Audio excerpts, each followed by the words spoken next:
Ma'am अगर ageing हो रही है लाइक 30-35, सो फिलर्स काम करते हैं, बोटॉक्स फिलर्स, हाँ चिन बिल्कुल। लिफ्ट। हाँ, बहुत सारी चीजें हैं और बहुत अच्छे काम करते हैं। बोटॉक्स और फिलर्स में कॉस्ट के ही प्रॉब्लम है, नहीं तो they work wonderfully. Specially Botox is for wrinkles. आपको देखना है कि कोई भी चीज आप यूज कर रहे हो किस चीज के लिए कर रहे हो। तो Botox is used for fine lines. अभी मैं लाइक बात करना चाहूंगी मेन स्किन केयर रूटीन की। सो मैम मेन का भी ऐसा होता है कि उनकी ड्राई स्किन है, कॉम्बिनेशन स्किन है, ऑयली, या फिर उनका सेटल रहता है सब कुछ? नहीं, हाँ मतलब सब कुछ। आई थिंक मेन स्किन में भी ऑलमोस्ट यही सारी चीजें होती हैं, यही सारी प्रॉब्लम्स होती हैं।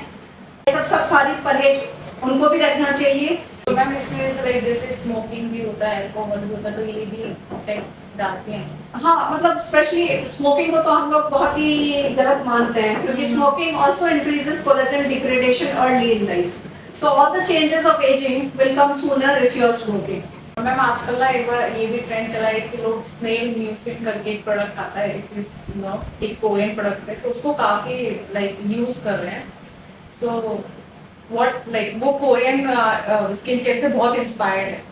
तो बेसिकली अभी जो ये नया इंडिया में ट्रेंड है कोरियन स्किन केयर का, सो अगर आप कुछ कहना चाहो इस पे, क्योंकि मैंने मैं तो इसमें देखो यही कहना चाहूंगी कि आजकल लोग मतलब कोरियन शायद सीरीज देख के या कुछ इतने सारे देख के दे यार उससे बहुत ज्यादा प्रभावित हो गए हैं। Hello guys, welcome to podcast with Neha. Thank you for all the love that you have given to my previous podcast, which is based on the UPSC. So today we have Dr. Anju Jha. She is a dermatologist, especially taking care of the celebrities and the influencers. She is in the business for over 25 years. Today we have her because I really want to ask her the questions which are very trending on internet. So without wasting any time, let's head over the podcast. First thing first ma'am, how do you recognise कि ये oily skin है, ये dry skin है और ये combination skin है?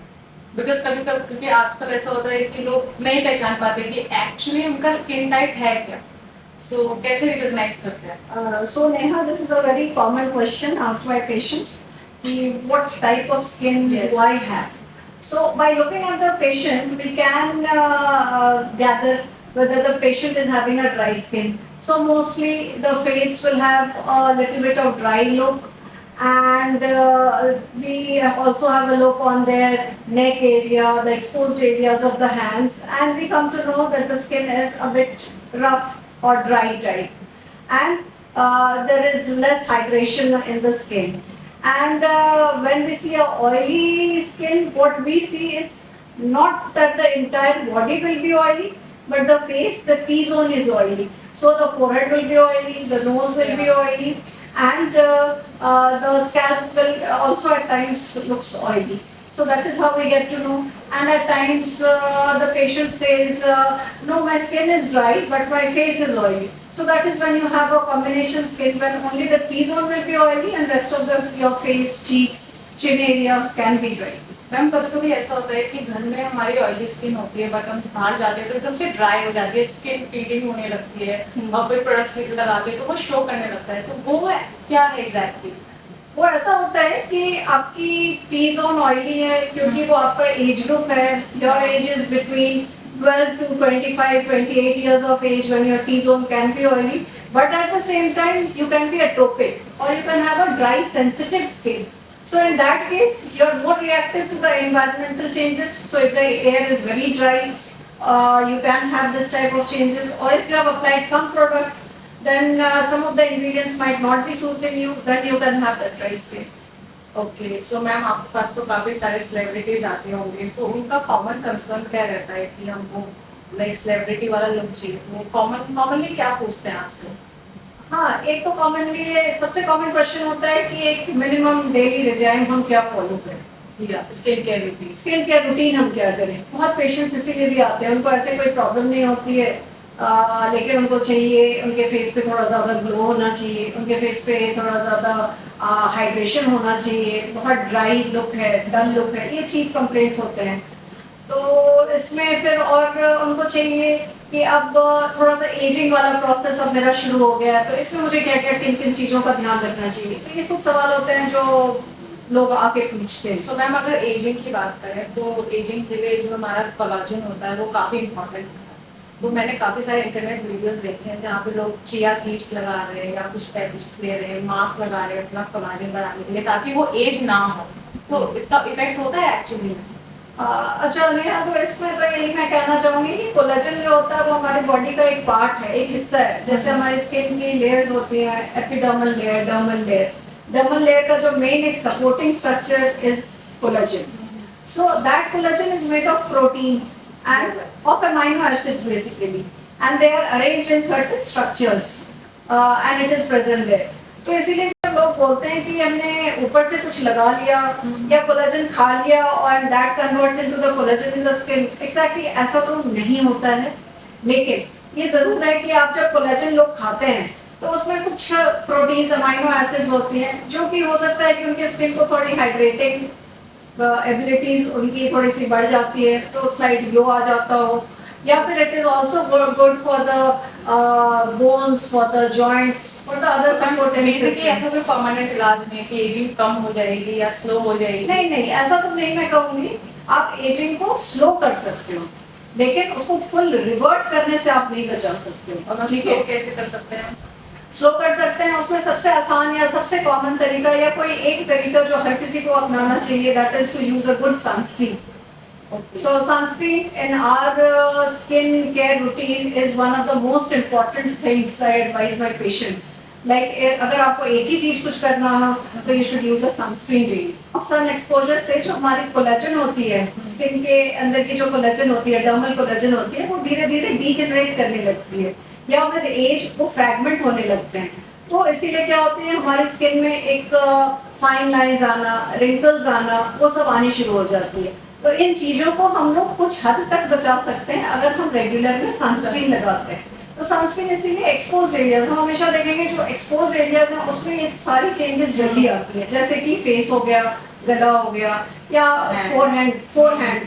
तो इसीलिए अगर आप सनस्क्रीन की उपयोग अच्छे से करते हो तो काफ़ी हद तक इन पूरे प्रोग्रेस को आप धीरे कर सकते हो। सो मैम अगर सनस्क्रीन है हमारे पास तो हमें दिन में कितनी बार उसको रिपीट करना चाहिए? तो सबसे इम्पोर्टेंट है कि सनस्क्रीन कितनी बार रिपीट करना चाहिए और कैसे लगाना चाहिए। So whenever you are going out in sunlight उससे 20 मिनट्स पहले लगाना चाहिए सनस्क्रीन। और अगर आप कहीं बाहर निकलते हैं तो 3 घंटे के बाद, 3 to 4 आवर्स के बाद तो आपको ज़रूर से रिपीट करना चाहिए, क्योंकि चाहे कितना भी हाई SPF हो तो उसकी protection factor is only till 3 hours, 2 to 3 hours, till 2 max 4 hours. After that you need to repeat your sunscreen. और मैम केमिकल और फिजिकल सनस्क्रीन का भी कुछ होता है, तो ये चीज़ क्या है? हाँ, अब होता है कि जैसे हम लोग जब सनस्क्रीन लेते हैं, खरीदते हैं, तो पेशेंट्स पूछते हैं कि SPF फैक्टर।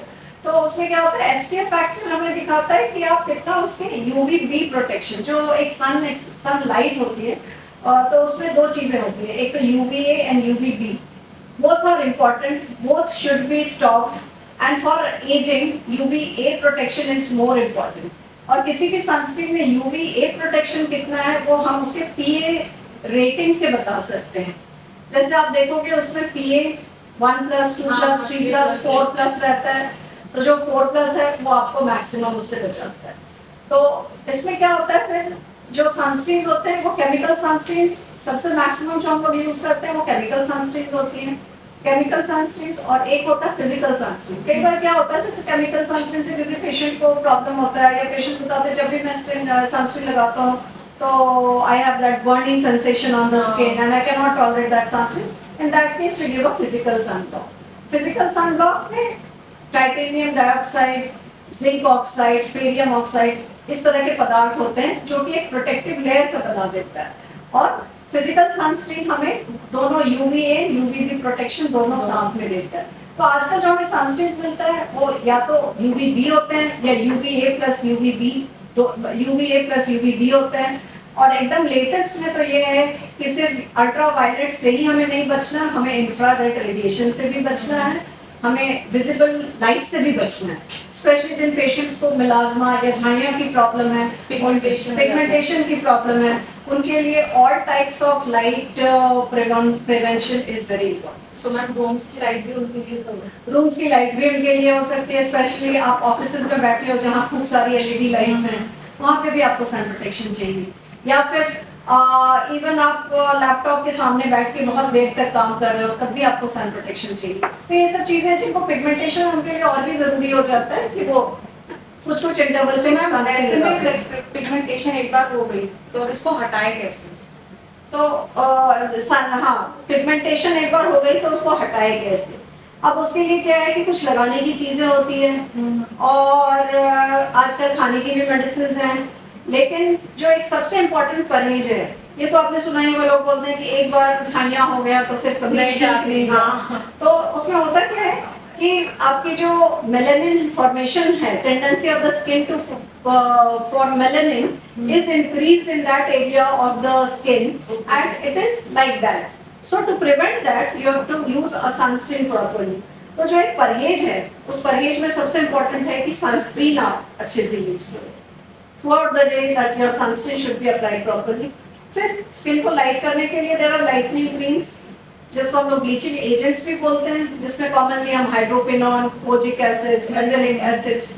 काफी लोग आजकल विटामिन सी का भी सीरम का भी ट्रेंड है। तो विटामिन सी भी क्या करता है, it is used as an antioxidant. Okay, तो उसका रोल उससे एज एन लाइटनिंग हो जाती है। उससे लाइटनिंग प्रिवेंट होती है कुछ हद तक। कुछ जो हमारे जब हमारी सन एक्सपोजर होती है, जब हमें सन के रोशनी में क्या होता है, कुछ स्किन के अंदर रिएक्टिव ऑक्सीजन स्पीशीज बनते हैं, तो उसको कम करती हैं ये एंटीऑक्सीडेंट्स। तो इसीलिए आप देखोगे कि आजकल सनस्क्रीन में भी विटामिन सी के युक्त सनस्क्रीन्स अवेलेबल हैं। तो one can use sunscreen vitamin C, so that gives a glow to the skin.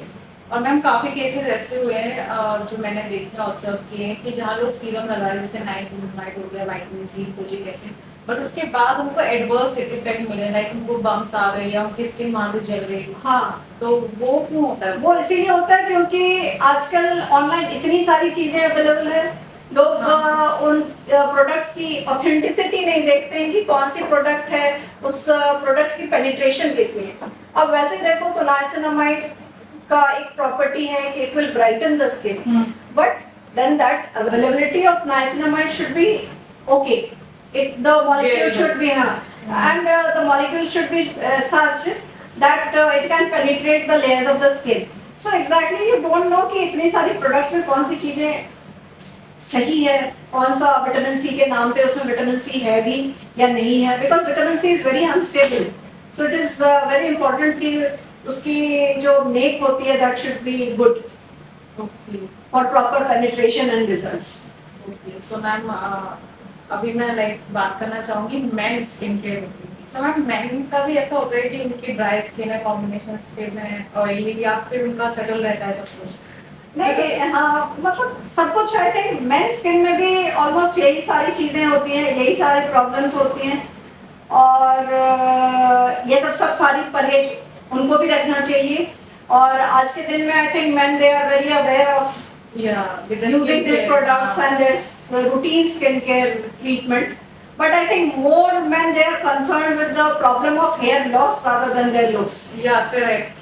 They are what they have or what we see also is young age they are having lot of early androgenetic And grey hair as well. and grey hair as well. So ma'am ऐसा क्यों हो रहा है, like आजकल environment की वजह से या समथिंग एल्स? हाँ, कोई भी चीज मुझे लगता है कि जो चीज पहले कम होता था और अब ज्यादा होता है, उसमें सबसे ज्यादा रोल एक लाइफस्टाइल चेंजेस, जो आजकल डाइट, ज्यादा लोग प्रोसेस्ड फूड लेने लगे हैं या प्रिजर्वेटिव युक्त या पैक्ड फूड, तो उनमें कुछ ना कुछ तो ऑब्वियसली ऐसा होता है कि जो कि हमारे बॉडी के अंदर हार्मोनल चेंजेस या प्रॉब्लम्स क्रिएट करते हैं। सो मैम इसकी वजह से लाइक जैसे स्मोकिंग भी होता है, अल्कोहल भी होता है, तो ये भी इफेक्ट डालते हैं। हाँ, मतलब स्पेशली स्मोकिंग को तो हम लोग बहुत ही गलत मानते हैं, क्योंकि smoking also increases collagen degradation early in life. So all the changes of aging will come sooner if you are smoking. Especially those changes are seen very rapidly on face. So smoking is a complete no. और ma'am आजकल ना एक बार ये भी trend चला है कि लोग स्नेल म्यूजिक करके एक प्रोडक्ट आता है, एक कोरियन प्रोडक्ट है, तो उसको काफी लाइक यूज कर रहे हैं।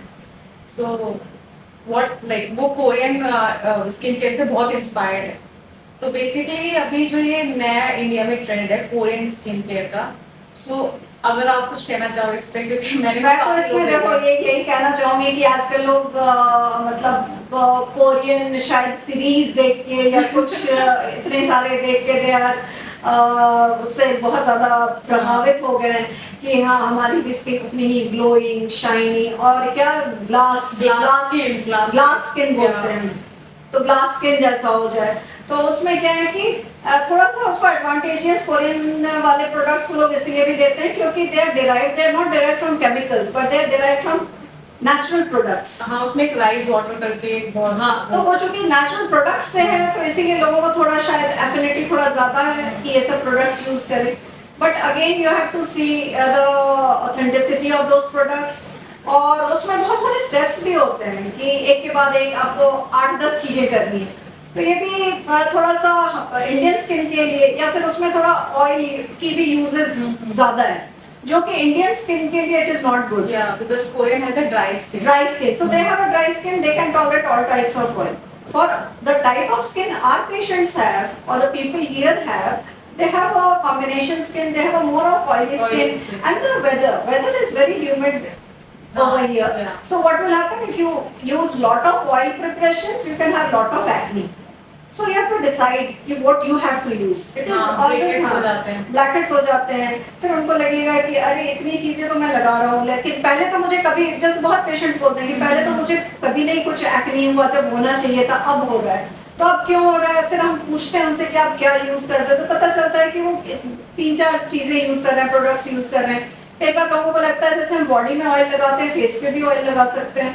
तो ये भी ध्यान देने वाली चीज है कि if you have oily face, T-zone, if your T-zone is oily, if you are in the young teenage group, don't apply oil anywhere above your face, on the scalp also, less oil application. If you have a dry skin, you can apply on hands, you can apply on legs, but not on face. Okay, so ma'am अगर oily skin है किसी की तो उसके लिए best routine क्या रहेगा?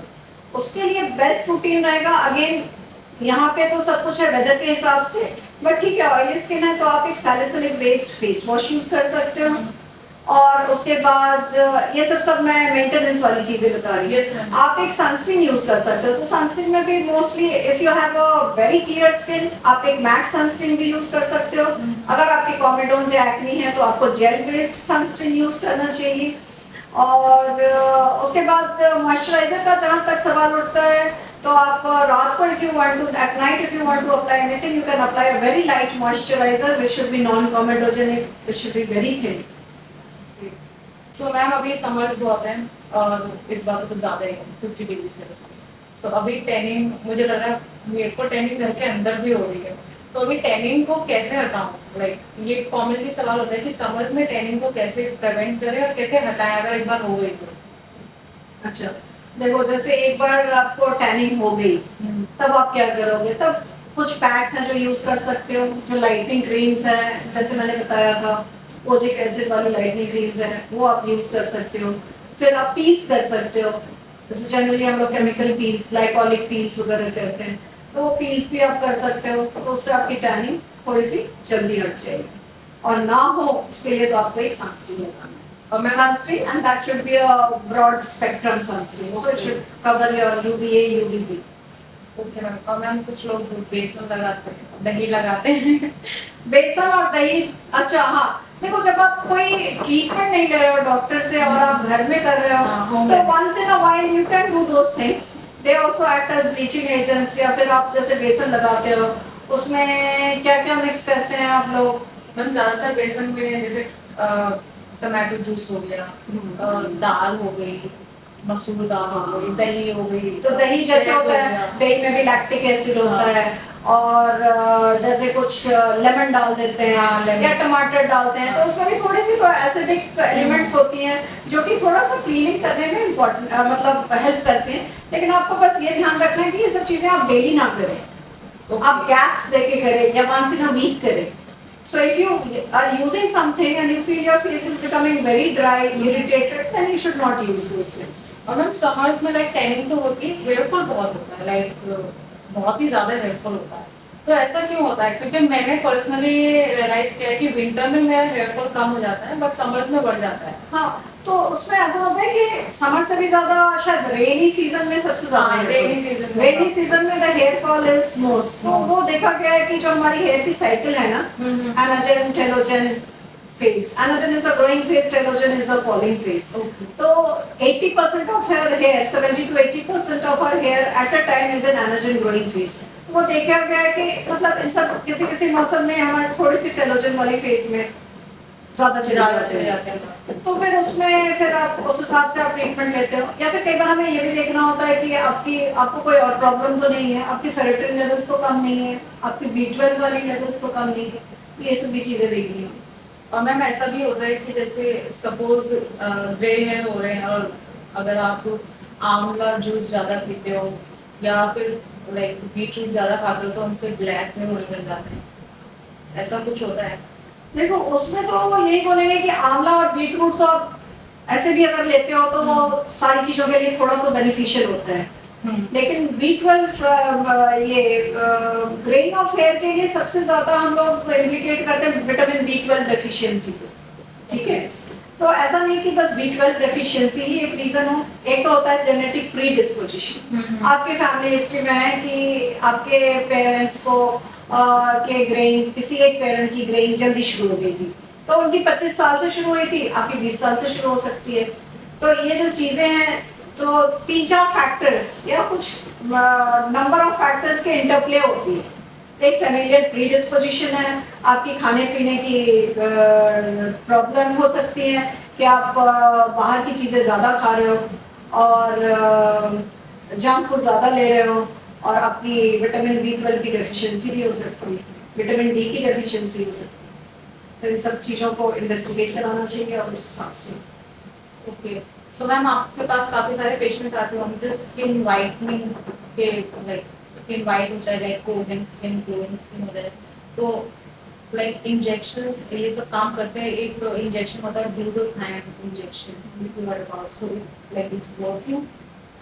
So glutathione injection is actually glutathione में ना we have oral glutathione and injectable glutathione, but injectable glutathione is not FDA approved. Not that people are not doing, लोग करते हैं, इंजेक्शन लगाते हैं और उसमें होते हैं, it is actually a very powerful antioxidant। ठीक है, ग्लूटाथियोन हमारे बॉडी में बहुत चीज़ों के लिए रिक्वायरमेंट होती है, इसमें जो उसकी रिक्वायरमेंट होती है थोड़ी सी ज़्यादा होती है और लोग इंजेक्शंस भी लगाते हैं। लेकिन ये मैं बस कहना चाहूँगी कि चूँकि FDA अप्रूवल नहीं है तो इसीलिए मैं तो नहीं करती हूँ, लेकिन जो लोग भी आमतौर पे करते हैं तो वो प्रॉपर एक हॉस्पिटल सेटअप में करें या फिर उनके पास सारी इमरजेंसी वाली चीज़ें भी होनी चाहिए कि कभी कुछ प्रॉब्लम होता है, कभी कुछ रिएक्शन होता है तो उसके लिए। और मैम बॉडी पे छोटे छोटे बम्प्स भी आ जाते हैं, लाइक समर्स होती है, मे बी स्वेटिंग से या किसी और चीज़ से, तो वो बम्प्स लाइक कैसे रिमूव किए जा सकते हैं? स्क्रबिंग आजकल बहुत ट्रेंड में है, body scrubs and all, caffeine scrub is also in trend. See, there are many things in trend, but generally, if you have a rash or a bump on the body, we always ask our patients not to scrub. Not to scrub? No, not never. Not to scrub. First you have to see कि आपको क्यों हो रहा है, ठीक है? जो आपको बम्प हो रहा है वो कोई पैथोलॉजिकल रैश है, उसमें आप मेडिसिन लगा सकते हो, एंटी एलर्जी ले सकते हो, कूलिंग कर सकते हो, लेकिन स्क्रबिंग तो is complete no for bumps. और मैम अगर देखा जाए तो आजकल काफी लोग लाइक उनका डिफरेंट स्किन केयर रूटीन होता है, बॉडी स्किन केयर रूटीन होता है, तो कौन कौन सी मिस्टेक्स हैं हमें जो रिपीट नहीं करनी चाहिए, लाइक टॉप 5 और मिस्टेक्स जो आप बताना चाहोगे? एक तो सबसे पहले जो हम लोग सबसे कॉमनली आजकल देखते हैं, लोग ऑनलाइन सबके पास खूब सारी प्रोडक्ट्स होती हैं जो लोग लगाते हैं, एक सैलिसिलिक प्रिपरेशन सबके पास होगा, एक रेटिनॉल वाली भी होगा और एक AHA BHA लोशन होगा, एक विटामिन C सिरम, उसके अलावा सनस्क्रीन, तो 8-10 चीज़ें तो वो बता देते हैं कि ये चीज़ हम कर रहे हैं। तो उसमें हमें ये नहीं समझ में आता है कि पेशेंट्स वो सैलिसिलिक भी लगा रहा है जिससे स्किन समझो कि थोड़ा छिल सकता है।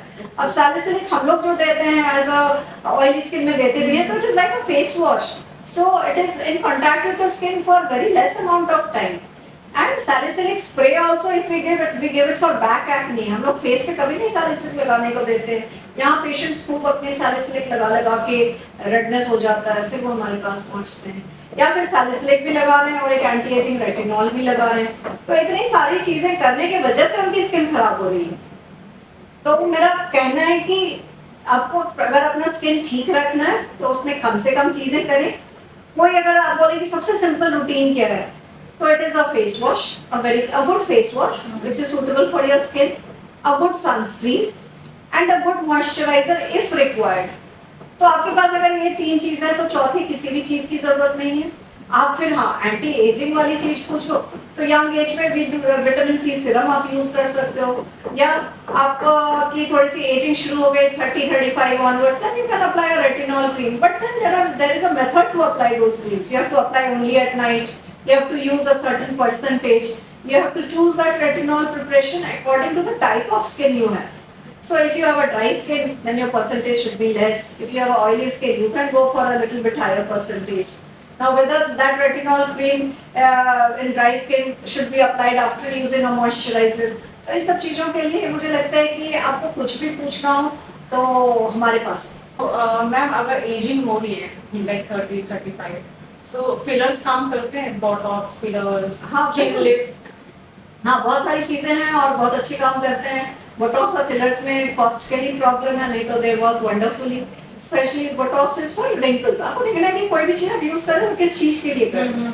तो Botox is used for fine lines, जो आईज की साइड में फाइन लाइंस आते हैं, जो कि usually you tend to see after maybe 40-45 years of age. So you can have fine lines, you can have frown lines. So when you frown, या फिर लगेगा कि ये बंदा तो हमेशा गुस्से में ही दिखता है. तो वो गुस्से में ना भी हो तो उसके चूंकि जो मसल्स हैं वो कॉन्ट्रैक्ट होते हैं तो वो फिर दिखते हैं ज़्यादा. तो इन सब चीज़ों को आप एक अच्छा लुक, एक you can enhance your looks. You can have a more youthful look. You can have a more relaxed look if you go for Botox injection. So ma'am इनका टाइम पीरियड क्या रहता है? सपोज अगर किसी ने 31 में लगवा लिया तो उसको दोबारा से ट्रीटमेंट कराना पड़ेगा 35? हाँ बिल्कुल. जो ये सारी जो चीजें हैं ना बोटॉक्स और fillers, they have to be repeated. It is not a one time thing. So Botox suppose आपने आज कराया, किसी ने कराया, तो उसको फिर 3 to 6 months में he or she has to repeat that thing again. So same charge आएगा जो फर्स्ट टाइम कराया? हाँ, क्योंकि यूनिट्स सेम लगते हैं. नहीं, फिर उसमें ऐसा भी होता है कि आपने जब किसी एरिया पे आप 3-4 बार ट्रीट करते हो तो देयर आर सर्टेन एरियाज जिसमें आपकी रिक्वायरमेंट हो सकता है पहले से कम हो जाए. या 2-3 सिटिंग्स के बाद पहले आपको तो 4-4 महीने पे कराना पड़ रहा था, अब आप 6 महीने पे करा रहे हो. या आपने 4 महीने पे कराया लेकिन आपकी उतनी रिंकल्स नहीं आई, लेकिन आपको एक फंक्शन अटेंड करना तो आपको चाहिए, तो you will put less units. So if you're using less units, it will be so less ये costly. इमीडिएटली काम करते हैं? जो बोटॉक्स है वो तो जो फर्स्ट 1-2 सिटिंग के वाले सिटिंग्स में क्या होता है, बोटॉक्स के पूरे रिजल्ट्स 1 हफ्ते तक में पूरी तरह आ जाते हैं. जब आप सेकंड, थर्ड, फोर्थ सिटिंग तक जाते हैं तो 1 दिन में उसके पूरे रिजल्ट्स आ जाते हैं. तो उसका इम्पैक्ट या उसकी अच्छी feel the patient can perceive very quickly. So it is very satisfying. So, but the thing is very important that इनके साइड इफेक्ट्स भी होते हैं. अगर आपने ज़्यादा यूनिट्स लगा दिए तो हो सकता है पेशेंट का एक मास्क फेसिस हो जाए. आपको देख के ही पता चल जाएगा इसने कुछ कराया है. तो आजकल हम लोग इस चीज़ का बड़ा ध्यान रखते हैं कि आपके face should have a good appearance, it should have a relaxed appearance, natural. It should not have a masked appearance, artificial जाता है. हाँ, कि आप हंसना चाह रहे हो लेकिन आप हंस नहीं पा रहे हो, फिर आपको पता चल जाता है हाँ इसने तो बोटॉक्स लगाया है. और हमें पता चल जाता है कि इसने किसी के पास लगाया जिनको बहुत अच्छे से करना नहीं आता. Of course you are right. तो क्योंकि ना ये सब चीजें आजकल बहुत ज्यादा things have started. Parlour people have started doing all these type of things and good salons they have started. So I think patient person should decide where to go. और मैम हेयर बोटॉक्स का भी होता है वो? Hair Botox is completely different. वो कोई injectable नहीं होता. It is a type of treatment. वो चूंकि आप कुछ केमिकल लगाते हो और फिर हेयर्स के जो बीच की जो ये बॉन्ड्स होते हैं ना उनको रिलैक्स करते हो. जैसे बोटॉक्स इंजेक्शन में आप मसल्स को रिलैक्स करते हो, वैसे ही हेयर्स में आप हेयर्स के अंदर की जो एक बॉन्ड्स होती हैं उसको रिलैक्स करते हो, जिसके वजह से उसकी फॉल स्ट्रेट आ जाती है. फॉल स्ट्रेट आती है तो वो स्मूथ और ग्लिसनिंग लगती है, तो लोग उसे बोटॉक्स ट्रीटमेंट करते सो मैम हेयर बोटॉक्स के बाद हेयर फॉल होता है या फिर हेयर ग्रोथ होती है या वो रुक जाता है? नहीं, हेयर बोटॉक्स लोग इसीलिए कराते हैं ताकि they don't have a frizzy look, they have a smooth shiny look on the hair. Again कोई भी चीज आप कराते हो वो 1-2 महीने तक लास्ट करता है, और कुछ भी आप कराते हो, आप बोटॉक्स कराओ, चाहे स्ट्रेटनिंग कराओ, स्मूथनिंग, केराटिन, सब में all the things chemicals are used. So basically इसमें सबसे वर्स्ट कौन सा होता है? सबसे वर्स्ट होता है स्मूथनिंग और केराटिन।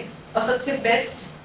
सबसे नहीं, smoothening is better than keratin and may be Botox is slightly better. Okay, but होते सब में केमिकल्स? सब में केमिकल्स होते हैं, सब में केमिकल्स होते हैं। और लेकिन वो आप चूंकि आपके बालों को एक अच्छा लुक देता है, तो आपको कोई फंक्शन अटेंड करना है और आपको लग रहा है कि घर में कुछ ऐसा इवेंट आने वाला है जिसमें तो my hair should look very good, then at times we do ask the patient that you can do it, but you are using chemicals and after maybe 3 to 4 months your hair will have a very rough or frizzy look और फिर आपको फिर से कुछ कराना होगा, या फिर आप जब वो सब ट्रीटमेंट कराते भी हो तो आप देखे होंगे कि आपको खूब सारी मास्क और कंडीशनर्स दिए जाते हैं, वो इसीलिए होता है ताकि आप उन हेयर्स को थोड़ा सॉफ्ट और बेटर रख सको।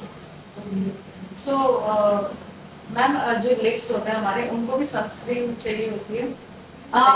हाँ बिल्कुल, लिप्स को भी चाहिए होती है। अलग सनस्क्रीन होनी चाहिए लाइक, और लाइक नहीं, लिप्स के लिए भी अलग सनस्क्रीन्स आने लगी है, काफी आती हैं, जिसमें लिप बाम भी होता है और साथ में SPF 15 वाली सनस्क्रीन होती है, तो आई थिंक यूज करना चाहिए।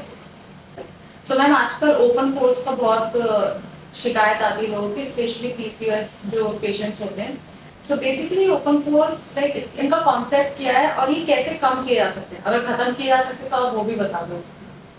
हाँ देखो, ऐसा है कि ओपन पोर्स का मतलब है कि पेशेंट्स को कॉमेडोन्स या छोटे छोटे कॉमेडोन्स हो रहे हैं टी जोन पे, ठीक है, तो उनका फेस जैसे टी जोन ऑयली है और बार बार छोटे छोटे दाने होते हैं, small comedones, they can be black, open comedones, they can be closed comedones, और उसके बाद जब वो ठीक होता है तो ओपन पोर्स जैसा रह जाता है। तो ओपन पोर्स जब एक बार हो जाता है तो इट इज वेरी डिफिकल्ट, हालांकि वी गिव देम रेटिनॉल्स और एडाप्टोफ्लिन जेल्स, जो कि पेशेंट अगर कांस्टेंट काफी टाइम तक लगाता रहे तो हो सकता है कि वो धीरे धीरे कम हो जाए। इसके अलावा ओपन पोर्स के लिए हम लोग थोड़ा MNRF वाली ट्रीटमेंट भी करते हैं, ठीक